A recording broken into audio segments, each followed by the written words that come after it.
Hello students, welcome to gateway classes. आज हम antenna and wave propagation का unit 3 start करेंगे। तो हमारा जो लेक्चर 1 है उसमें हमारा जो टारगेट है वो है हमें एंटीना के सारे फंडामेंटल्स पढ़ने और डेफिनेशंस पढ़नी है। इसमें हम एंटीना का इंट्रोडक्शन पढ़ेंगे, एंटीना के पैरामीटर्स पढ़ेंगे, पैटर्न्स पढ़ेंगे, बीम एरिया या बीम सॉलिड एंगल को हम कवर करेंगे, रेडिएशन इंटेंसिटी और बीम एफिशिएंसी भी हमें पढ़ना है, राइट। और हम AKTU के PYQs भी साथ साथ कवर करते हैं। सबसे पहले बात आते हैं कि एंटीना क्या है, और ये क्वेश्चन पूछा गया था AKTU में 16-17 में, राइट। तो एंटीना बेसिकली एक मेटालिक डिवाइस है जो ट्रांसमिशन पर्पस के लिए हम यूज करते हैं। जैसे हमारे पास कोई ट्रांसमीटर है, हमारे पास रिसीवर है, हमें सिग्नल को भेजना है फ्रॉम ट्रांसमीटर टू रिसीवर, ठीक है। तो हम ट्रांसमीटर पे हम एक माउंट कर देते हैं ट्रांसमिटिंग एंटीना, और रिसीवर पे माउंट कर देते हैं रिसीविंग एंटीना, और जितना भी कम्युनिकेशन होता है वो होता है between transmitting and receiving antenna, right.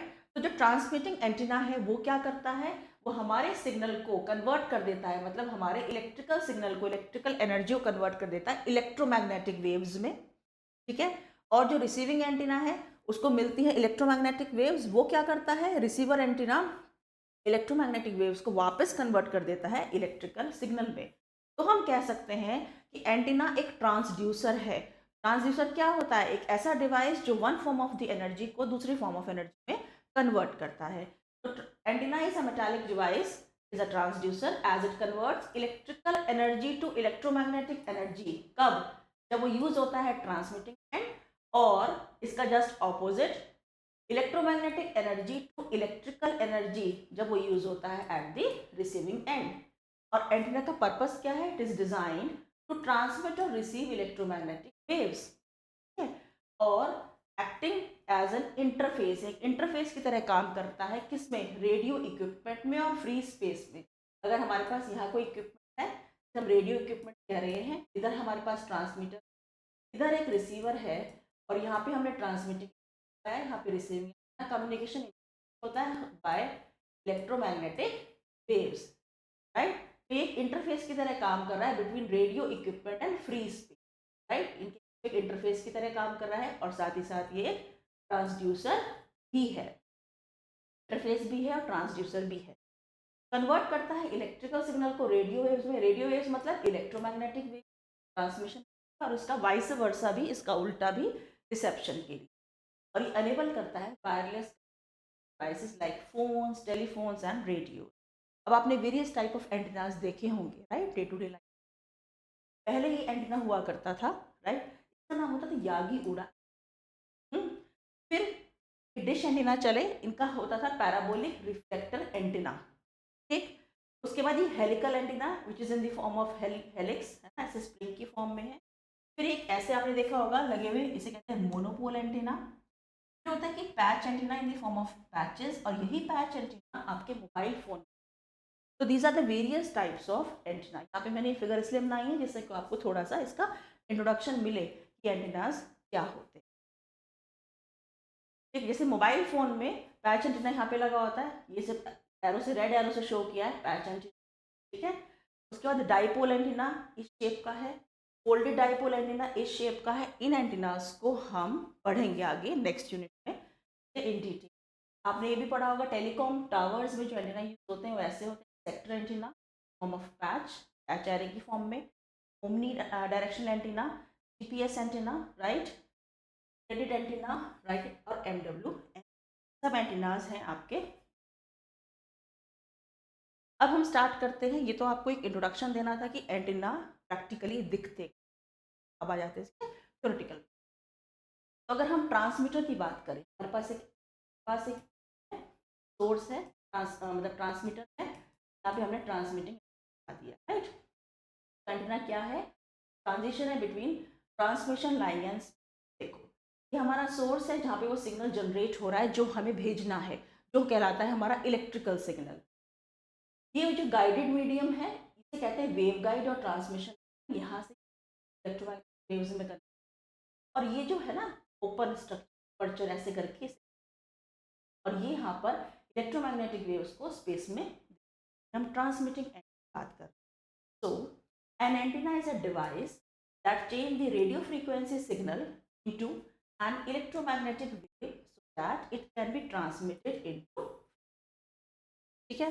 अब एंटीना दो तरह के होते हैं, या तो होता है आइसोट्रोपिक, ठीक है, आइसोट्रोपिक कहते हैं ओमनी डायरेक्शनल या नो डायरेक्शन, ठीक, जो कि सब डायरेक्शन में इक्वली रेडिएट कर रहा है, कोई पर्टिकुलर डायरेक्शन इसका नहीं है, कहते हैं हम आइसोट्रोपिक।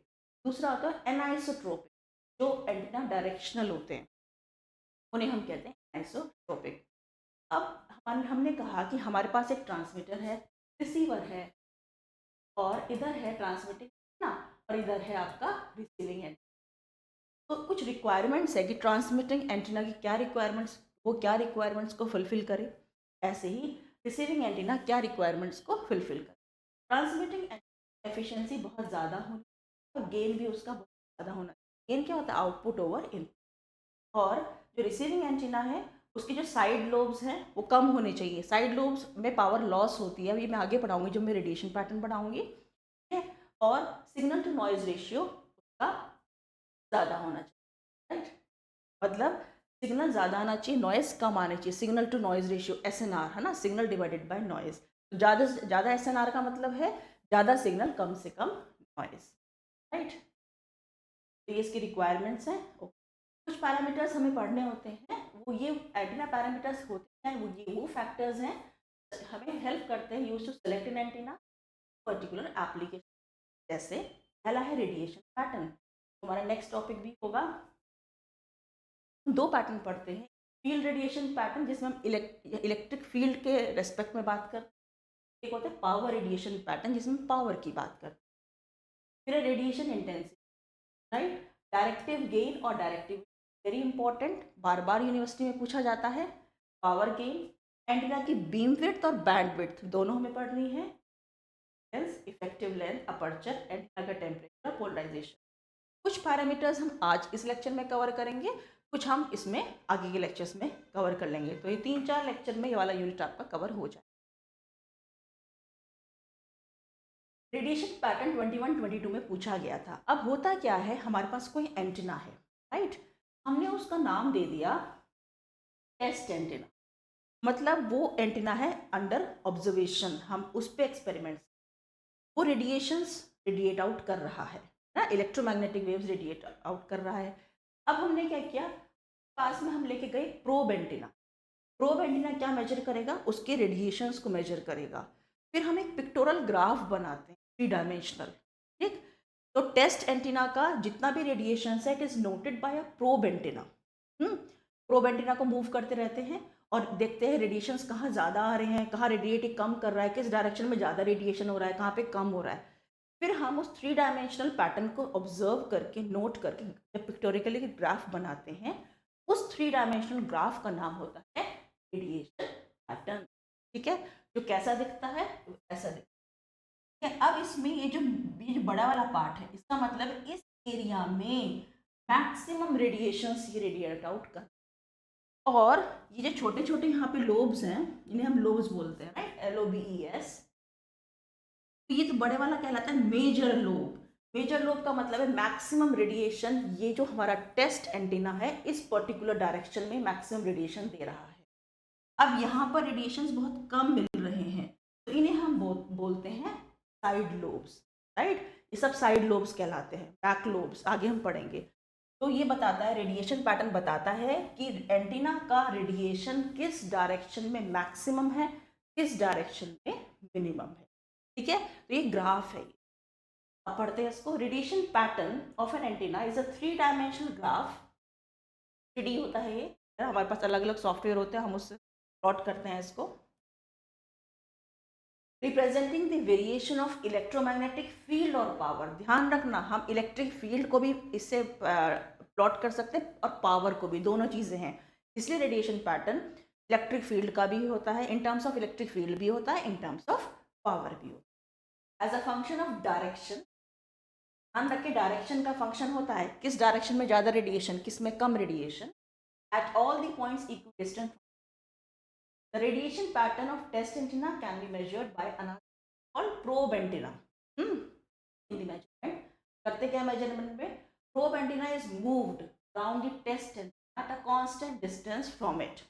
ठीक है, कांस्टेंट डिस्टेंस पे हम उसको मूव करते हैं around it, and response is noted as a function of angular coordinates. Angular coordinates की मदद से हम उसको नोट करते हैं, तभी हम पढ़ते हैं कोऑर्डिनेट सिस्टम, वो यहाँ पे काम आता है। अब ये जो पैटर्न होते हैं दो तरह के होते हैं। पहला फील्ड स्ट्रेंथ पैटर्न, जिसे हम फील्ड रेडिएशन पैटर्न, जिसमें हम इलेक्ट्रिक फील्ड की बात करते हैं। ठीक है, दूसरा होता है पावर रेडिएशन पैटर्न और पावर पैटर्न, जिसमें हम पावर की बात करते हैं। तो रेडिएशन पैटर्न हमेशा दो तरह के होते हैं। अब जब भी रेडिएशन को हम एक्सप्रेस करते हैं terms of field strength, electric field, volt पर मीटर, तो उस ग्राफिकल रिप्रेजेंटेशन को कहते हैं फील्ड रेडिएशन। जब भी हम रेडिएशन को एक्सप्रेस करते हैं in terms of power per unit solid angle, ये सॉलिड एंगल हम आगे पढ़ेंगे, इसको यहाँ होल्ड पे रखेंगे, then the graphical representation called power radiation pattern.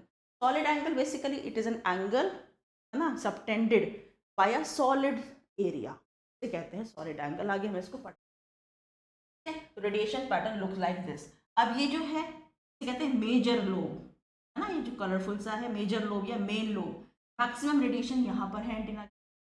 फिर ये जो है ये इसकी होती है साइड लोब्स, ये साइड लोब्स हो गए। जो इसकी बिल्कुल ऑपोजिट है, ये जो नीचे है इसे हम कहते हैं बैक लोब। ठीक है, तो इसमें दो लोब्स होते हैं, तो मेजर लोब होता है, जो मेन लोब होता है जिससे मैक्सिमम रेडिएशन होते हैं, एक होते हैं माइनर लोब्स। माइनर लोब्स फिर से दो तरह के होते हैं, एक तो हो गए ये दोनों साइड लोब्स, ठीक है, और ये वाले हो गए बैक लोब।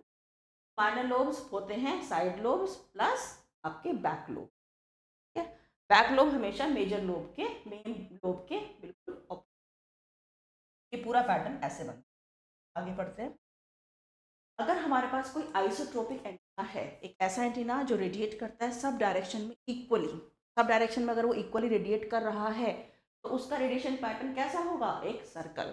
जहाँ जो रेडिएशन जहाँ पे स्ट्रेंथ है वही यहाँ पर है, वही यहाँ पर है, वही यहाँ पे वो एंटीना रखा है। तो इसका जो रेडिएशन पैटर्न कैसे होगा, वो होगा एक आपका सर्कल, है ना, क्योंकि वो सब डायरेक्शन में इक्वली रेडिएट कर।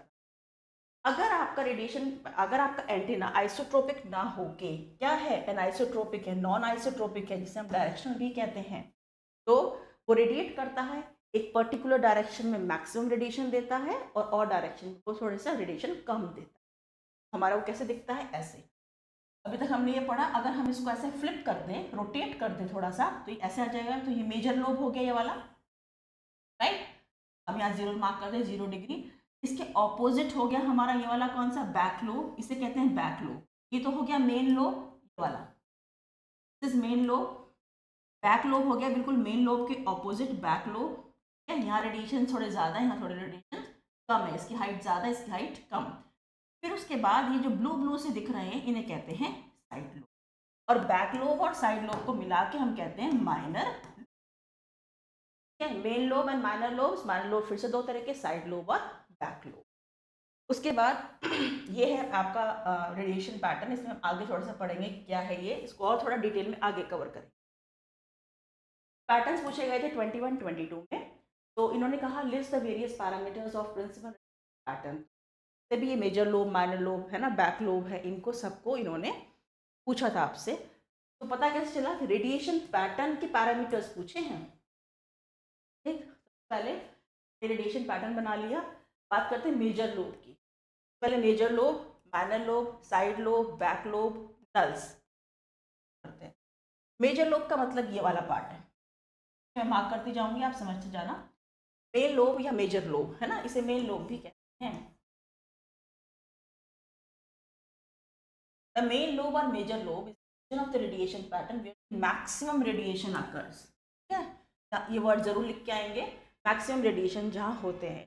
ये रिप्रेजेंट करते हैं प्राइमरी डायरेक्शन, जिसमें एंटीना ट्रांसमिट करता है एनर्जी को या फिर रिसीव करता है। तो याद क्या रखेंगे कि मैक्सिमम रेडिएशंस जहाँ होते हैं उसे कहते हैं लोब। माइनर लोब का मतलब है it is any lobe except major lobe. Major lobe के अलावा जितने भी लोब्स हैं, चाहे वो साइड लोब हो चाहे वो बैक लोब हो, उन्हें कहते हैं हम माइनर लोब। बात करते हैं साइड लोब की। साइड लोब का मतलब है ये वाले ब्लू वाले, ये वाले, ये साइड लोब्स कहलाते हैं। These are smaller lobes present on the sides of the main lobe which represents undesired direction in other direction, मतलब इधर रेडिएशन नहीं होना चाहिए ना, रेडिएशन इधर होना चाहिए। इन्हें कहते हैं ये अनडिजायर्ड लोब्स हैं, जो कि हमारे मेन लोब के साइड में होते हैं, दोनों साइड, लेफ्ट हैंड साइड और राइट हैंड। इन्हें कहते हैं साइड लोब। अब आ जाओ बैक लोब पे। बैक लोब का मतलब है मेन लोब के बिल्कुल ऑपोजिट, ये है आपका बैक लोब। ठीक, it is the radiation lobe opposite to the main lobe which indicates energy radiated in the backward direction. और ये भी नहीं होना चाहिए, होना चाहिए केवल main. Maximum energy, maximum power should be in the main lobe. Side lobes, back lobes या माइनर लोब्स कहते हैं, ये कम से कम। फिर आते हैं नल्स। नल्स का मतलब है वो डायरेक्शन जहाँ पे रेडिएशन बिल्कुल जीरो है या मिनिमम है।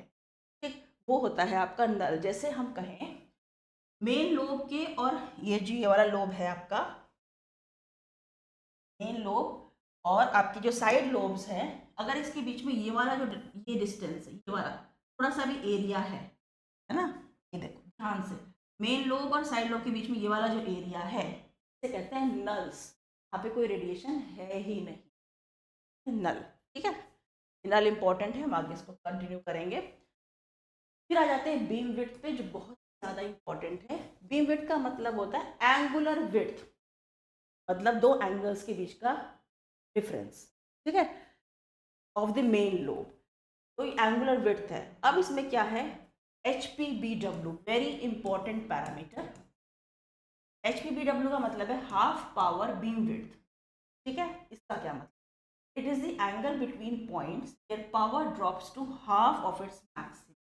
सपोज ये आपका एक रेडिएशन पैटर्न है, यहाँ पे पावर की मैक्सिमम, सपोज हमने पावर वाला पैटर्न बना रखा है, पावर को रिप्रेजेंट कर रहा है ना कि इलेक्ट्रिक। तो ये जो पावर है यहाँ पे मैक्सिमम है, सपोज इसकी वैल्यू 1 है, ये 1 वॉट है, पावर मैक्सिमम है। अब कोई तो ऐसा पॉइंट होगा इस पैटर्न पे जहां पर ये 1.5 रिड्यूस हो जाए ना, कोई तो ऐसा पॉइंट होगा, ये 1 है, यहाँ पे सपोज 0.7 है, यहाँ पे 0.9 है, यहाँ 0.7 है, यहाँ 0.6 है, ये हो गया 0.5। कौन से वाले पैटर्न पे, ये ध्यान रखना, पावर वाले पैटर्न की बात कर, है ना। वही तो ऐसा होगा कि जहाँ पे पावर मैक्सिमम से आधी हो जाए, सपोज पहले 20 थी अब 10 हो जाए, है ना, या पहले 15 थी अब 7.5 हो जाए, तो ऐसा कुछ पॉइंट होंगे। तो हम क्या करेंगे, यहाँ से एक डॉटेड लाइन बना देंगे, यहाँ से एक डॉटेड लाइन बना देंगे, ठीक है। और ये सपोज किसी एंगल पे है ना, किसी एंगल पे है, तो बनाते हैं एंगुलर, बनाते हैं पूरा एंगल बनाते हैं, और इसे हमने कहा theta HP left, theta HP right. इसे हमने बोल दिया थीटा, HP मतलब हाफ पावर लेफ्ट, और इसे बोल दिया theta half power right. Right, suppose ये हमारा आ रहा है 30 डिग्री पर और ये आ रहा है 45 डिग्री। एक एग्जाम्पल जस्ट, है ना, कि जब पावर मैक्सिमम थी और उसकी बिल्कुल आधी हो गई, 0.5 ही रह गई, 50% रह गई, तो हमने यहाँ से कैसे ड्रॉ करा, क्योंकि पूरा एंगल में होता है, प्लॉटिंग में दिखाया सारे एंगल्स मार्क्ड होते हैं, 0, 90। तो सपोज ये 30 डिग्री HP लेफ्ट है, ये एंगल जहाँ पे ये हो गई, और ये हो गया 45 डिग्री, तो 45 माइनस 30 आएगी इसकी ये एंगुलर विड्थ। ठीक है, ये हो गया आपका ये, तो HPBW हो जाता है 2 टाइम्स ऑफ थीटा। ये हो गया आपका थीटा, और उसका 2 टाइम्स ऑफ थीटा हो जाएगा आपका HPBW, करेक्ट। और थीटा हम न्यूमेरिकल में कैसे निकालते हैं, न्यूमेरिकल में आपको ई थीटा गिवन होगा, तो उस ई थीटा का आप स्क्वायर करेंगे, मॉड का स्क्वायर करेंगे, उसे 1/2 के इक्वल कर देंगे। 1/2 क्यों, क्योंकि हाफ हो रही है पावर। ठीक है, तो आप इसको हाफ कर दोगे, इक्वेट कर दोगे, यहाँ से आप थीटा निकाल लोगे। द मोमेंट आप थीटा निकाल लोगे, उस थीटा को आप यहाँ पुट कर दोगे 2 टाइम्स ऑफ थीटा, तो आपको मिल जाएगा HPBW। ये इंपॉर्टेंट है फॉर न्यूमेरिकल। अच्छा, इस हाफ को -3 dB भी कहते हैं। वाई माइनस, क्योंकि ये डिक्रीज हो, ठीक है। ओके, तो ये आप ध्यान रखेंगे कि बीम विड्थ का मतलब होता है एंगुलर विड्थ। इसके बीच में जब पावर हाफ हो जाती है, इन दोनों का theta HP left, theta HP right, दोनों का डिफरेंस कहलाएगा थीटा, और 2 times of theta will give you HPBW। ये दोनों फॉर्मूले हम न्यूमेरिकल में आगे यूज करें। आगे बढ़ते हैं, इसी को थोड़ा सा कंटिन्यू कर देते हैं कि HPBW है क्या। It is defined as the angular distance between points on the pattern main lobe. Main lobe पर ही तो है ये पॉइंट दोनों, that are 3 dB below the maximum gain point which is at 0 dB, right? HPBW क्या है, theta HP left minus theta right, इन दोनों का डिफरेंस, राइट, और लेफ्ट और राइट इसके। अब पावर पैटर्न में तो क्या हो रही है वैल्यू, हाफ, और फील्ड पैटर्न में क्या है, ये पावर वाला। जब रेडिएशन पैटर्न हम पावर की टर्म्स में बनाते हैं, इसी पैटर्न को जब हम इलेक्ट्रिक फील्ड में बनाते हैं, पावर में तो आप हाफ याद रखेंगे कि हाफ हो जाती है पावर, 1 थी तो 0.5 हो गई, 15 थी तो 7.5 हो गई, ऐसे। अगर इसी को हम इलेक्ट्रिक फील्ड पैटर्न बनाएं तो वो वैल्यू जहाँ पर इलेक्ट्रिक फील्ड कितनी कम हो जाती है, 1/√2, राइट, वैल्यू ये हो जाती है, राइट। तो ये आपके दो पैटर्न है, देखो ये आपका है पहले वाला फील्ड पैटर्न, इलेक्ट्रिक फील्ड वाला पैटर्न ये है, और ये जो सेकंड पैटर्न बना है ये पावर वाला है। पावर वाला मैंने अभी आपको बताया मैक्सिमम वैल्यू से 0.5 ये कहलाती है। ऐसे एग्जाम में हम कैसे बना के आते हैं, ये 1 थी, ये 0.5 हो गई, ये जो डिस्क इनके बीच का होता है इसे कहते हैं HPBW। आप करके आएंगे, राइट। ये स्केल बनाने की आपको ज़रूरत नहीं है, बस इतना आप समझें। उसके बाद ये हमने साथ में साइड लोब्स भी बना दिए और बैक लोब्स बना दिए। उसके बाद यहाँ पे आ जाओ इलेक्ट्रिक फील्ड वाले पैटर्न में, ये जो वैल्यू थी 1, अब कितना 0.707 इलेक्ट्रिक फील्ड में वैल्यू 1/√2, ठीक है, 0.707 कम हो गई इलेक्ट्रिक फील्ड में, ये भी कहलाता है। एग्जाम में HP आप दोनों पैटर्न्स बना के आएंगे, एक इलेक्ट्रिक फील्ड वाला भी जिसमें 0.707 मार्क करना है दोनों साइड, और बीच में मार्क कर देना है HPBW, और एक मार्क करेंगे हम इसमें पावर पैटर्न में, जहाँ पे हम 0.5 मार्क करेंगे। ऑब्वियसली 0.5 यहाँ होगा, 0.707 थोड़ा ऊपर होगा, ठीक है, ये क्योंकि ज़्यादा है 0.5 से 0.7। ध्यान रहे इलेक्ट्रिक फील्ड पैटर्न है और ये पावर पैटर्न, दोनों में ही हम एग्जाम में HPBW को, ठीक है।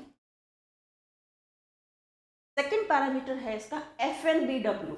FNBW का मतलब फर्स्ट नल बीम विड्थ। नल क्या होता है, नल होता है जहां पर रेडिएशन है ही नहीं, ठीक है, ना तो मैक्सिमम है, ना तो मेजर लोब है, ना साइड लोब्स है, ना बैक लोब, कुछ ऐसे पॉइंट, ठीक है। जैसे ये मेजर लोब ये है ना, और ये साइड लोब यहाँ पर है। अब आप ध्यान से देखो इन दोनों के बीच में गैप है वाइट वाला, तो अगर हम यहाँ से इसकी और इसकी बात करें, है ना, ये जो दो लाइंस है इन दोनों के बीच में, मेजर लोब के बीच में और ये जो साइड लोब्स है इनके बीच में गैप है जहाँ पे कोई भी रेडिएशन नहीं है, ये वाला पार्ट है वो, ये वाला पार्ट, ठीक है। यहाँ से हमने एक ऐसे टेंजेंट ड्रॉ करी, यहाँ से हमने एक टेंजेंट ड्रॉ करी। अब जो इनके बीच का एंगल उसे कहते हैं FNB, मतलब first null beam width, angle between the first nulls on either side of the main lobe, ठीक, जहाँ पे कोई भी रेडिएशंस नहीं है उनके बीच का एंगल, ये होता है आपका FNBW। और HPBW भी हमने इसमें मार्क कर दिया, तो ये है HPBW, ये वाले दो पॉइंट है। अगर ये आपका पावर वाला है तो ये 1 है तो ये 0.5, और अगर ये फील्ड वाला है 1 है तो ये 0.70। सेम डायग्राम में हमने HPBW और FNBW भी मार्क करके दिखा दिया। ध्यान रखना जहाँ कोई भी रेडिएशंस नहीं है, जो व्हाइट वाला पार्ट है वहां से टेंजेंट ड्रॉ करेंगे, इसके बीच का जो एंगल होगा ये वाली एंगुलर विड्थ आती है फर्स्ट नल विड्थ। फॉर्मूले में अगेन इट इज 2 थीटा, कहाँ से मिलेगा, उसमें क्या किया था, उसमें ई थीटा के मॉड का स्क्वायर 1/2 रखा था, इसमें ई थीटा को ही आप 0 पुट कर दोगे। Again this formula is very important for numerical, from numerical point of view आपको ये फॉर्मूला मैंने बॉक्स में लिख के हैं ये रखने हैं क्योंकि न्यूमेरिकल में आ जाता है। अब आता है side lobe level. Side lobe कौन से होते हैं, ये जो ब्लू वाले बड़े वाले पार्ट है ना दोनों, ये वाले साइड लोब्स कहलाते हैं। Ratio of power in side lobes, power in the main lobe, इनमें कितनी पावर है डिवाइडेड बाय इस बड़े वाले में कितनी पावर है, उसे कहते हैं SLL, और इसे एक्सप्रेस करते हैं DB। हालांकि इतना इंपॉर्टेंट नहीं है लेकिन use. Front to back ratio का मतलब है ratio of power radiated in the main direction to the opposite direction, है ना। ये इसमें कितनी पावर रेडिएट हो रही है डिवाइडेड बाय ये जो बैक लोब है ये वाले, इसमें कितनी पावर है, उसे कहते हैं F/B। रेडिएशन इंटेंसिटी का मतलब है, आगे हम इसको थोड़ा डिटेल में 9th और 10th पॉइंट को हम डिटेल में आगे पढ़ेंगे। पावर रेडिएटेड पर unit solid angle in a particular direction, और डायरेक्टिविटी का मतलब है कि it is a measure of how focus radiation is in a particular direction. हमारा एंटीना है वो कितना डायरेक्टिव है, कितना एक पर्टिकुलर डायरेक्शन में रेडिएशंस को दे रहा है, वो कहलाता है उस एंटीना की डायरेक्टिविटी। फोकस्ड है हमारी बीम। नेक्स्ट टॉपिक है इसमें बीम एरिया। अभी तक हमने दो टॉपिक पढ़े, HPBW और FNBW, है ना, और हम न्यूमेरिकल भी उसके करेंगे अभी आगे, दोनों दोनों पैरामीटर्स के। अब आगे आ जाते हैं beam area, beam solid angle से हम इस ओमेगा से डिनोट करते हैं। ये क्वेश्चन यूनिवर्सिटी रिपीटेडली पूछती, बहुत ज़्यादा पूछती है। 21, 22, अगेन नेक्स्ट ईयर 22, 23, 23, 24, 24, 25, रिपीटेडली इस पे क्वेश्चन आ रहा है, इसको ध्यान से पढ़ना। इसको इस टॉपिक पे बढ़ने से पहले हमें दो चीज़ें पता होनी चाहिए, प्लेन एंगल और सॉलिड एंगल, ठीक है। Plane angle, solid angle. Plane angle में को हम मेजर करते हैं रेडियंस में। ये एक सर्कल है, ठीक है। तो आई होप आपको सर्कल और स्फीयर के बीच में डिफरेंस पता है ना। तो सर्कल क्या है, एक 2 डायमेंशनल में है, सर्कल की बात करते हैं जिसे हम पेपर पे ड्रॉ कर सकते हैं। स्फीयर क्या है, 3 डायमेंशनल। जब सर्कल की बात करते हैं 2 डायमेंशनल की, तो हम बात करते हैं किसकी, प्लेन एंगल की, जिसे हम रेडियंस में मेजर करते हैं। जब हम स्फीयर की बात करते हैं 3 डायमेंशनल की, तो हम बात करते हैं सॉलिड एंगल की, जिसे हम स्टेरेडियन में मेजर करते हैं, राइट। ये हमारा एक सर्कल है, ए से बी सर्कल की कोई आर्क है, सर्कल का रेडियस है R, arc of a circle है ए बी। ये जो आर्क है सेंटर पे जो एंगल बनाती है आर्क, इसे कहते हैं plane angle. Plane angle is a measure of arc, is a measure of angle subtended by arc. इसमें मेजर करते हैं रेडियन में, क्या कह सकते हैं, 1 radian is defined as a plane angle with its vertex at its center of a circle of radius small r that is subtended by an arc whose length is r। तो बहुत easy शब्दों में समझो, circle की जो arc centre पे angle बना रही है उसे कहते हैं प्लेन एंगल, यूनिट है रेडियन, बस समझो। It is arc length per unit radian. Circumference क्या होती है सर्कल की, 2πr, 2πr को लिखा 2π इंटू आर, थीटा क्या हो जाएगा 2πr अपॉन आर, आर से आर कैंसिल, 2π रेडियंस। तो कह सकते हैं एक सर्कल के अंदर पाई। ध्यान क्या रखना है, केवल ये फर्स्ट पॉइंट कि plane angle is the angle subtended by an arc in a circle and its unit is radian। आगे बढ़ते हैं, स्टेरेडियन की बात करते हैं। ये मेजर है किसका, सॉलिड एंगल। अब ये सर्कल नहीं है, स्फीयर, 3 डायमेंशनल। इस स्फीयर में हमने एक छोटा सा एरिया ले लिया, हाँ, एक पूरी बॉल है, पूरी सॉलिड बॉल है, वो स्फीयर है, उसमें से हमने एक छोटा सा एरिया ले लिया, वो एरिया है कैपिटल ए। हमने उसको यहाँ पे बता दिया आर, अगर एक स्क्वायर है तो एरिया हो गया आर स्क्वायर। ये एरिया सेंटर पे कितना एंगल सबटेंड कर रहा है, ये जो एरिया हमने निकाला इस स्फीयर में से, ये कितना एंगल सबटेंड कर रहा है सेंटर पे, उसे हमने डिनोट किया ओमेगा से, और यही कहलाता है आपका सॉलिड एंगल, ठीक है। It is a measure of solid angle, और इसकी जो यूनिट है वो स्टेरेडियन है, राइट, अमाउंट ऑफ एरिया पर square of radius. One Steradian is defined as the solid angle that vertex at the center of a sphere of radius small r that is subtended by a spherical surface area of r square। Area of sphere कितना होता है, जैसे उसमें क्या था, हमने circumference of circle पढ़ा था, इसमें हम किसकी बात करेंगे, एरिया ऑफ स्फीयर। क्या होता है 4πr square, again 4πr square से आर स्क्वायर से डिवाइड कर दिया, आर स्क्वायर से R square cancel, 4π radian. One full sphere consists of 4π radians, right? पता होना चाहिए। अब आ जाओ अपने सॉलिड एंगल की ओमेगा को डिनोट कर, स्फेरिकल कोऑर्डिनेट सिस्टम, क्योंकि हम स्फीयर की बात कर रहे हैं तो आ जाते हैं हम स्फेरिकल कोऑर्डिनेट सिस्टम में। The infinitesimal area ds on the sphere with radius r is given by, ये फॉर्मूला हम पढ़ते हैं, R square sine theta D theta. ये होता है spherical coordinate system R right, X axis Y और Z. हमने कोई सरफेस ले ली स्मॉल स्पेस स्फीयर पे, पूरा आपका एक स्फीयर है, छोटा सा एरिया ले लिया ds, फॉर्मूला आता था R square sine theta D phi right. अब हम ds से पहुंचे ds से डी ओमेगा पे जा रहे हैं। क्या करेंगे?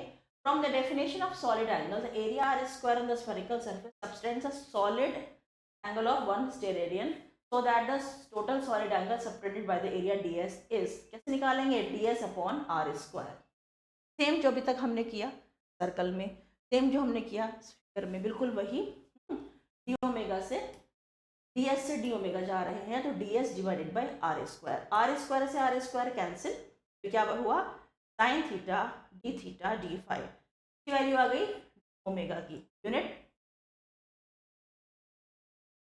उसके बाद आता है क्या था? ये था आपका सॉलिड एंगल का, ये मैंने बॉक्स में रख दिया है, अगर इसका कहीं यूज होगा तो देखेंगे आगे। वैसे हम जनरली बीम एरिया निकालते हैं।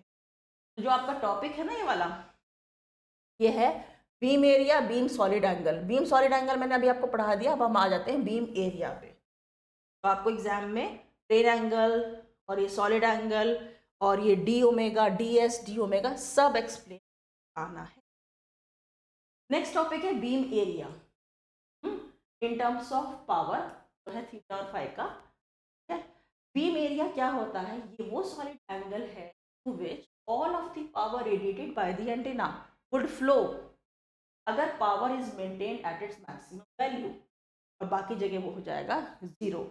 डेफिनेशन ऐसे ही याद करेंगे, ठीक है। तो ओमेगा है क्या? ये सॉलिड एंगल है जिसमें से सारी पावर रेडिएट हो रही है, फ्लो कर रही है। कब? जब पावर हमारी मैक्सिमम होगी और बाकी जगह पावर होगी जीरो। ये फॉर्मूला बहुत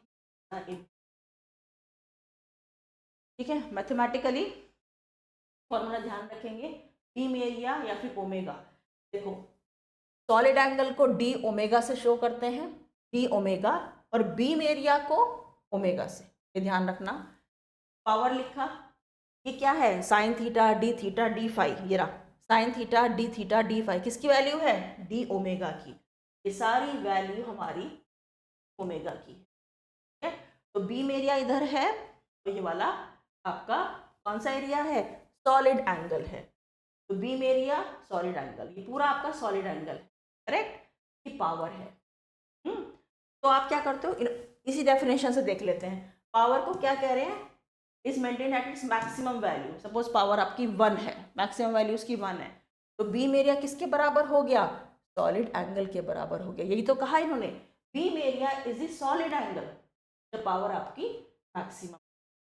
अब यहाँ पे डी थीटा है, तो थीटा की लिमिट 0 से पाई, पाई की लिमिट 0 से 2 पाई। न्यूमेरिकल्स में अगर आपको लिमिट्स नहीं गिवन है तो आप थीटा को 0 से पाई लोगे और फाई को 0 से 2 पाई। एक न्यूमेरिकल आगे ऐसा है जिसमें थीटा को उन्होंने 0 से पाई बाय 2 दिया है, तब उस केस में हम पाई बाय 2 ही। अगर लिमिट्स मेंशन है तो आप मेंशन लिमिट्स को लोगे अपने न्यूमेरिकल में, अगर मेंशन नहीं है तो जो होता है पाई 0 से पाई 0 से 2 पाई, तो ये लोगे। अब पी थीटा कैसे निकलेगा? अभी हमने पहले भी पढ़ा है, पी थीटा का मॉड का स्क्वायर, राइट। तो P theta is E theta के मॉड का स्क्वायर। ध्यान रहे, बीम एरिया, ठीक है, और ये हो गया आपका सॉलिड एंगल, ठीक है, ये होगी पावर, ये होगी फॉर्मूला न्यूमेरिकल में काम आएगा। क्वेश्चन देखिए 22-23 में एक न्यूमेरिकल आया था जिसमें गिवन है an antenna has a field pattern given by E theta is equal to cos square theta, theta के लिमिट्स है 0 से 90 डिग्री। आपको क्या क्या निकालना है? HPBW, FNBW, बीम एरिया, और आपको पैटर्न भी ड्रॉ करना। इस क्वेश्चन को बहुत अच्छे से आप लोग समझना, ठीक है। सबसे पहले है HPBW। फॉर्मूला क्या आता था HPBW का? 2 थीटा, वेयर ई थीटा को क्या लेते थे? हाफ पावर है ना, हाफ पावर से हमें पता चल गया यहाँ लेना है 1/2, ध्यान रहे 1/2। और पी थीटा होता क्या है? ई थीटा के मॉड का स्क्वायर, ये भी हम जानते हैं। इसका मतलब ई थीटा का मॉड का स्क्वायर 1/2 हो गया, ठीक है। और ई थीटा कहाँ से आएगा, ई थीटा क्वेश्चन गिवन है कितना, कॉस स्क्वायर थीटा का स्क्वायर इज इक्वल टू 1/, क्या हो गया, कॉस की power 4 theta is equal to 1/2, cos theta क्या हो गया 1/2 की पावर 1/, इसको कैलकुलेटर से कैलकुलेट किया और थीटा निकाला, थीटा आ गया, कॉस थीटा की वैल्यू आ गई 0.8409, 1/2 की पावर 1/4 अगर हम कैलकुलेट तो आता है 0.8409, फिर हमने इसको कैलकुलेटर से निकाला तो थीटा की वैल्यू आ गई 32.8 डिग्री, क्या हमें थीटा निकालना था 2 टाइम्स ऑफ थीटा, ध्यान रखिए ये स्टूडेंट्स गलती कर देते हैं, तो थीटा है 32.8 डिग्री, तो 2 थीटा हो जाएगा 2 into 32.8 degree, that is 65.6 degree, मतलब 5.6 डिग्री पर दोनों, प्लस 65 डिग्री प्लस 65.6 और माइनस 65.6 पे जो पावर मैक्सिमम थी वो कितनी हो गई, ठीक है, उसी जैसे को कहा गया हाफ पावर पी।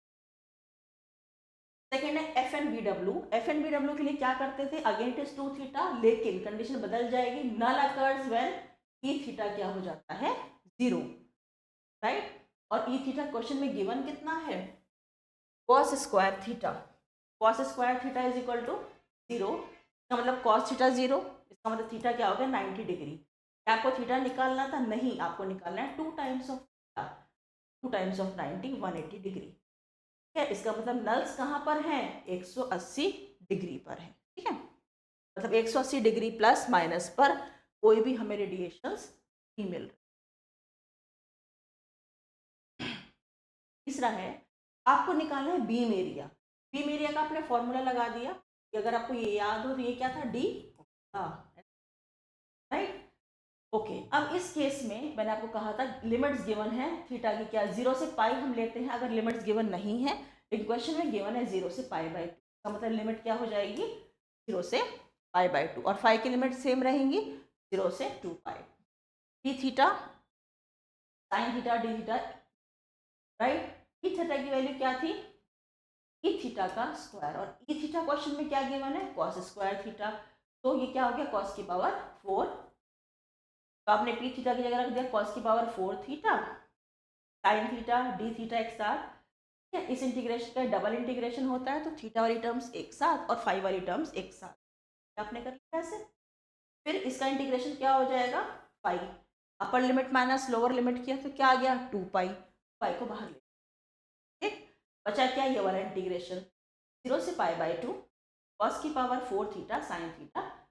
अब हम यहाँ क्या करते थे सब्सटीट्यूट, तो हम सब्सटीट्यूशन करेंगे, हमने माना कि let x is equal to cos theta, तो dx क्या हो जाएगा कॉस थीटा का differentiation minus sine theta D theta, जब भी आप सब्सटीट्यूशन करते हो तो साथ ही साथ आप लिमिट्स को भी चेंज कर, तो आपने लिमिट्स को बदला, यहाँ पे लिमिट्स क्या थी थीटा की 0 और पाई/2, लिमिट्स है थीटा की 0 और पाई/2, करेक्ट, जब आपने थीटा को 0 पुट किया यहाँ पे 0 पुट किया तो कॉस 0 कितना हो गया 1, इसका मतलब x की वैल्यू क्या हो गई लिमिट 1,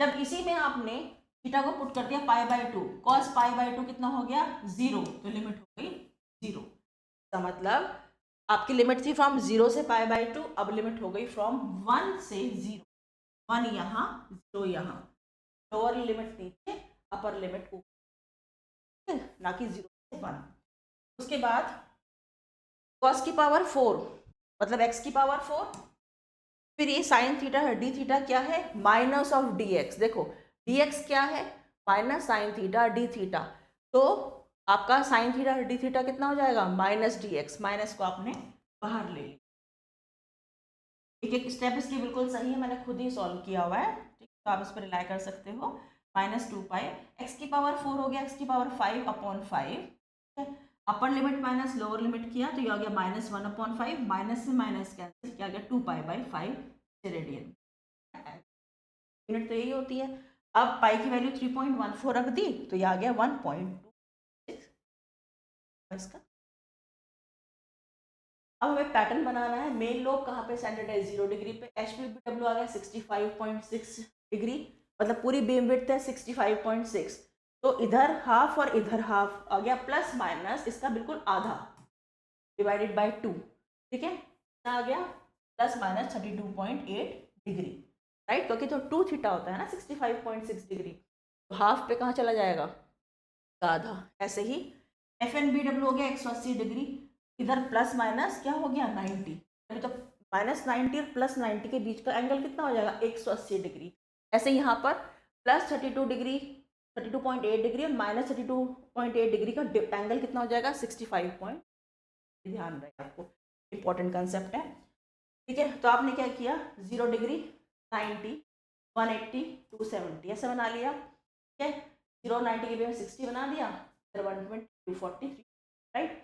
अब क्या है आपने बनाया main lobe is centered at 0 degree, आपने मेन लोब बना दिया, ये वाला येलो वाला देखना आप, मेन लोब, फिर आपने हाफ पावर पॉइंट बनाए कहाँ पर, सपोज ये एंगल 30 है तो ये माइनस 30 है, ठीक है, तो 30 से ऊपर हो जाएगा 32.8 32.8, आपने पॉइंट बना दिया, ये पॉइंट टेंजेंट्स ड्रॉ कर दिया ऐसे, ठीक है। तो ये वाला पॉइंट कौन से, हाफ पावर पॉइंट, अगर पावर यहाँ 1 है तो यहाँ पे होगी पावर 0.5,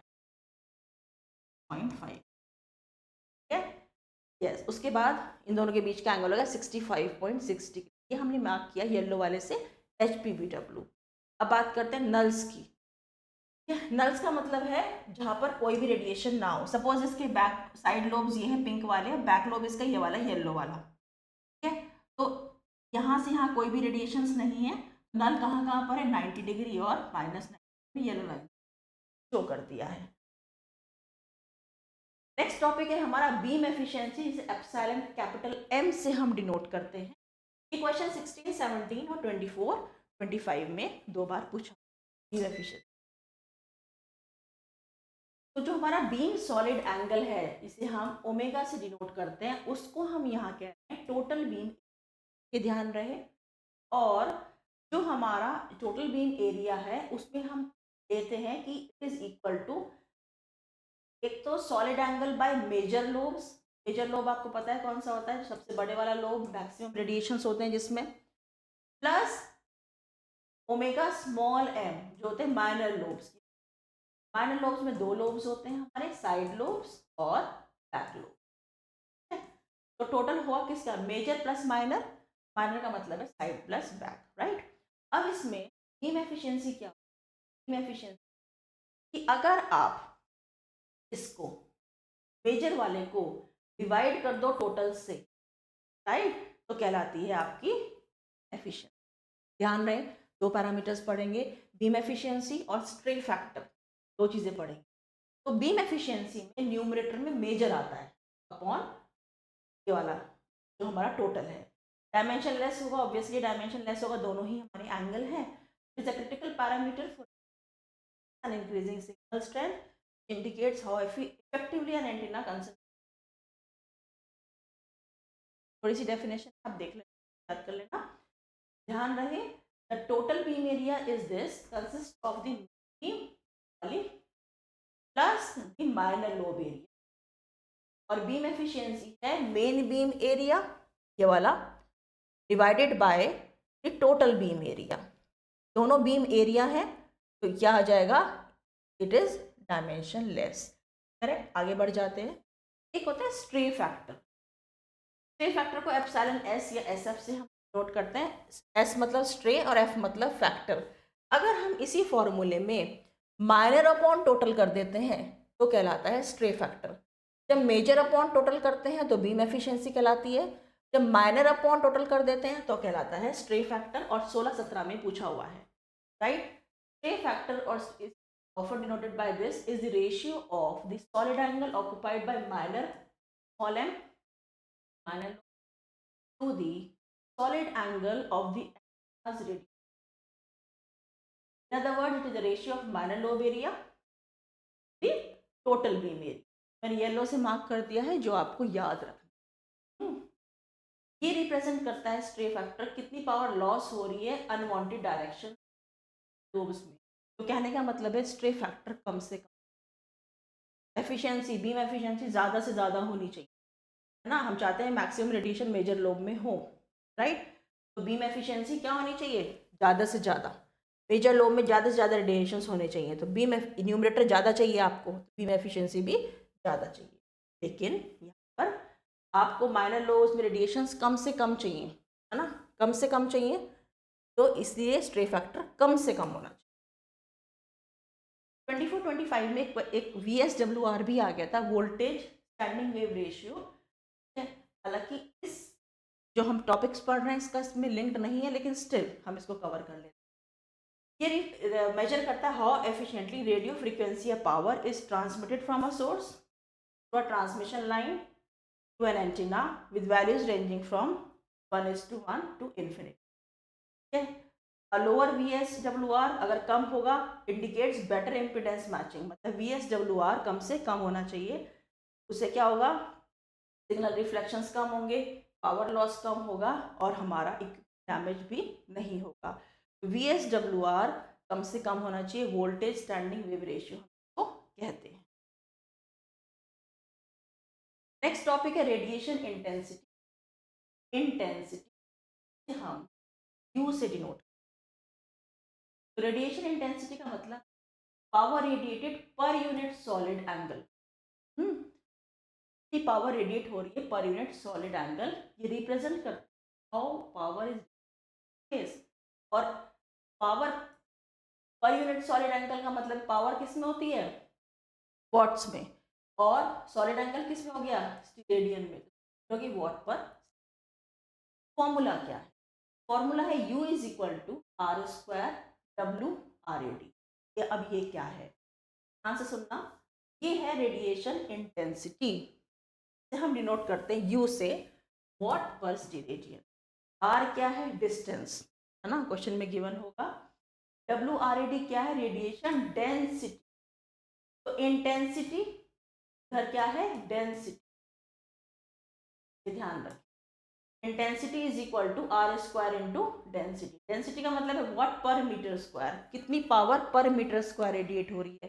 तो अगर पावर पर यूनिट एरिया है तो वो कहलाता है radiation density denoted by WRAD, और अगर हम कहें power per unit solid angle तो वो कहलाता है रेडिएशन इंटेंसिटी, हम डिनोट करते हैं U से, और दोनों में ये रिलेशन है। ठीक है, WRAD is given by 1/2 eta, E की पावर, E का मॉड का स्क्वायर। ठीक है, अब ये ईटा क्या है, ईटा है intrinsic impedance of a medium. हम लिखते कैसे हैं, formula capital E upon capital H। क्यों आ रहे हैं कैपिटल E और कैपिटल H, क्योंकि जितना भी आपका प्रोपगेशन हो रहा है सिग्नल्स का, वो हो रहा है बाय इलेक्ट्रोमैग्नेटिक वेव्स, और इलेक्ट्रोमैग्नेटिक वेव्स में इलेक्ट्रिक फील्ड भी होती है और मैग्नेटिक फील्ड भी होती है। अगर हम उन दोनों का रेशियो निकालें E और H का, हमें एक नया पैरामीटर मिलता है जिसे हम कहते हैं सिक, राइट, तो 1/2 ईटा का स्क्वायर। ये फॉर्मूले सारे इंपॉर्टेंट हैं from numerical point of view. अब आप ध्यान से देखो, अगर हम इस WRAD की वैल्यू यहाँ पुट कर दें, क्या आ जाएगा, ये R² 1/2 ईटा स्क्वायर। ये फॉर्मूला आपको याद रखने हैं from numerical point of view. ये एक ऐसा फॉर्मूला है जो रिलेट करता है किसको, रेडिएशन इंटेंसिटी को रेडिएशन डेंसिटी। इंटेंसिटी में power per unit solid angle आता है और डेंसिटी में पावर पर यूनिट एरिया आता है। ठीक है, और यहाँ पे होता है R²। और इसका अलग से फॉर्मूला है in terms of intrinsic.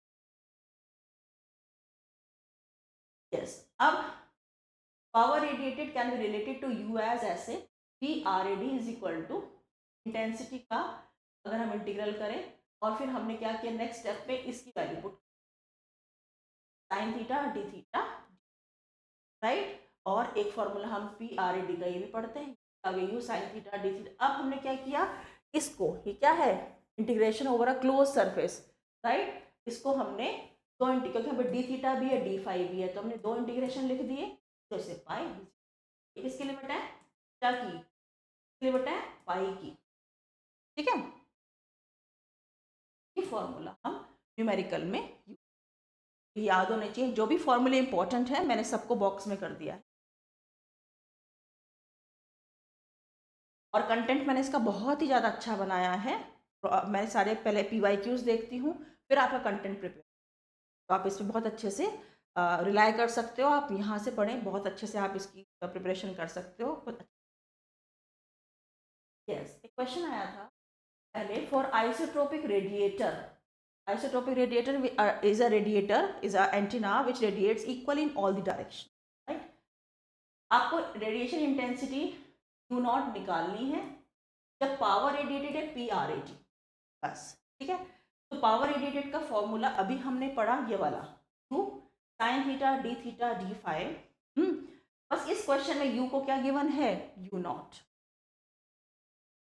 U given है U naught sine theta D theta d phi. Relation हमें वो पता होना चाहिए पावर रेडिएशन का और U नॉट का, करेक्ट। लिमिट 0 से पाई, 0 से पाई किसकी लिमिट है, थीटा की, 0 से 2 पाई फाई की, ठीक। अब U naught is a constant, क्योंकि रेडिएशन इंटेंसिटी एक नंबर होगा, उसे हमने बाहर ले लिया, क्योंकि इंटीग्रेशन किसके रेस्पेक्ट में होगा, डी थीटा और डी। तो डी थीटा वाली टर्म्स एक साथ हमने कर ली, साइन थीटा डी थीटा एक साथ, और डी फाई को हम अलग ले गए, और यहाँ पे लिमिट डाल दी 0 से पाई, थीटा की लिमिट्स, ठीक है, और यहाँ पे लिमिट डाल दी 0 से 2 पाई। साइन थीटा का इंटीग्रेशन माइनस कॉस थीटा, ठीक है, माइनस कॉस थीटा 0 से पाई, फाई ये हो जाएगा, डी फाई का इंटीग्रेशन क्या हो जाएगा, फाई, ओके। जब माइनस साइन को हमेशा मैं बाहर ले लेती हूँ, जिससे कि हम अपर लिमिट माइनस लोअर लिमिट करते समय हम कोई मिस्टेक ना कर दें, तो हम माइनस को बाहर ले लेते हैं, फिर हम लिखते हैं ये चीज़, फिर क्या करेंगे, कॉस पाई माइनस कॉस 0 हो गया, अपर लिमिट माइनस लोअर लिमिट, यहाँ पे पाई माइनस अपर limit minus limit. Cos pi की वैल्यू कितनी होती है, -1, कॉस 0 ना 1, ये माइनस, और ये हो गया 1 माइनस 1, ये हो गया पाई, हो गया कितना, -1 और -1 -2, वो -2 और माइनस +2, 2 × 2 4 पाई U, क्या आ गया, ये किसकी वैल्यू आ गई, PRAD की वैल्यू आ गई, ठीक है। और आपको निकालना क्या था, आपको U नॉट निकालना था, है ना, तो U नॉट क्या आ जाएगा, PRAD/4 पाई, ठीक है। और इसका यूनिट क्या हो जाएंगी, क्या होती थी यूनिट इंटेंसिटी की, वॉट्स पर एंगल है, ये वॉट में है पावर, ये रेडियन। तो ये इसका आपका आंसर हो गया, U naught is equal to PRAD/4, correct है। बिल्कुल क्लियर हो गया होगा मुझे लगता है आपको ये चीज़। तो यहाँ पे ये वाला लेक्चर खत्म हो जाता है हमारा, ना, यूनिट 3 का। तो आई होप आपको बहुत अच्छे से समझ में आया होगा। हमने सब टॉपिक्स कवर किए हैं, कुछ पैरामीटर्स हमने आज कवर कर लिए, कुछ हम आगे के लेक्चर्स में कवर करेंगे विद PYQs। तो thank you so much students, stay tuned at Gateway classes.